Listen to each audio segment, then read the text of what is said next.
Baik, sehat.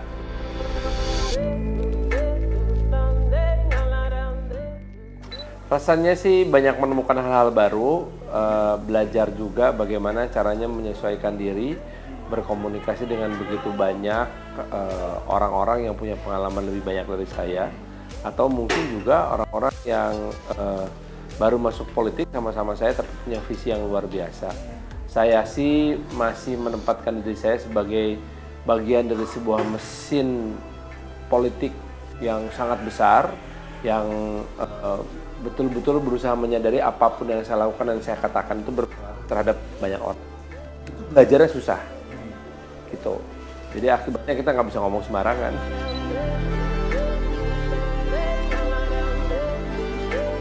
Selama kita masih menjamin kebebasan berpendapat sih nggak ada masalah ya.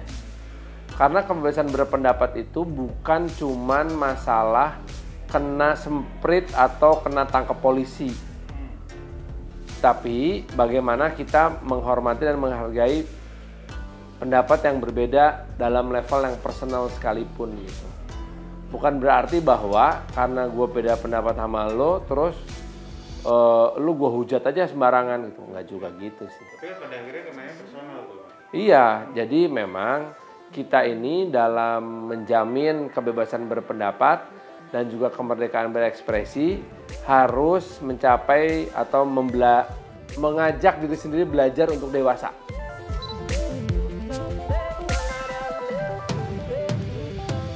Memang susah sih untuk jelasinnya karena ada persepsi yang dari awal kita nggak pernah antisipasi. Kalau kritik saya kepada DPR adalah bahwa di DPR itu secara kelembagaan tidak ada yang namanya crisis management. Nggak ada tuh yang nanganin itu. Atau memang tidak seharusnya ada. Biarkan saja setiap fraksi dan setiap anggota mengelola isunya masing-masing. Karena DPR itu walaupun sebuah lembaga besar, di dalamnya adalah individu-individu yang sangat independen. Ada juga fraksi-fraksi yang punya kepentingan sendiri. Jadi kalau diseragamkan komunikasinya ya nggak seru dong. Itu sama aja dengan sebuah lembaga negara dengan 570 orang pejabatnya, nggak seru. Udah aja dinamika komunikasi ini akhirnya menjadi bagian dari pembelajaran pendewasaan kita sebagai politisi dan pendewasaan masyarakat dalam diksi-diksi dan juga dalam komunikasi politik.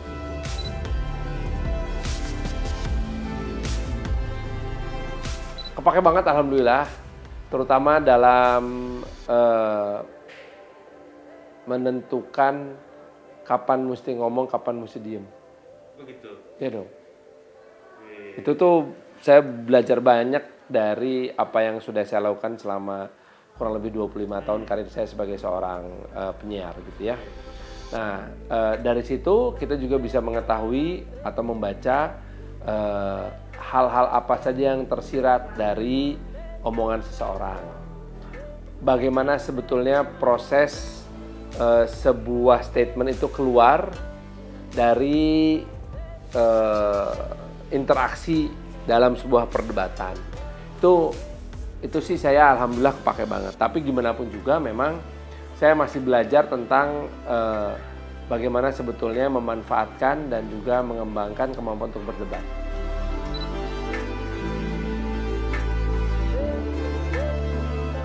Istri saya selalu berkata bahwa dia nggak pernah ngerti kenapa saya mau mengerjakan ini. Padahal hidup kita waktu zaman dulu, waktu masih di dunia entertainment kayaknya jauh lebih enak. Tapi seperti saya bilang sama istri saya, tapi kan akhirnya ada satu hal yang lebih berasa lebih bergunanya itu yang bikin kita nggak keberatan melakukan hal ini. Ya dalam nada bercanda ya, gila ya hidup kamu sekarang ini kayak susah banget. Iya nih, enakan dulu dong waktu masih jadi dunia entertainment. Ya iya sih, tapi perasaan kita gimana? Perasaan mah kita sekarang jadi orang lebih berguna buat orang lain. Oh iya juga ya. Kalau nggak ada support dari keluarga, nggak mungkin seorang politisi bisa bertahan lama.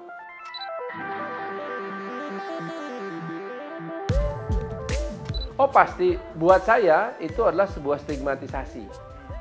Karena tidak pernah ada satupun lembaga atau orang yang menunjukkan bahwa keberadaan artis ini kemudian merugikan. Nggak merugikan. Apa datanya? Nggak ada. Bahwa ada nada-nada sentimen, wah, artis doang nih, modal popularitas, akhirnya menang. Ya boleh dicek kok. Lebih banyak yang non-artis daripada yang artis di DPR. Yang kayak cuma untuk dulang suara doang buat partai. Kalau itu bukan stigma, itu fakta. Bahwa seorang artis itu dengan popularitasnya tentu jadi vote getter. Tetapi dalam sebuah kontestasi pemilihan, mana Anda lebih berguna? Vote getter atau yang nggak ada yang milih? Iya nggak? Iya dong. Kan ini bicara soal pilihan. Kalau pilihan yang mesti punya daya pilih gitu. Hebatnya artis itu daya pilihnya tinggi. Vote getter, yes. Karena vote getter adalah gerbang untuk pertama kali masuk.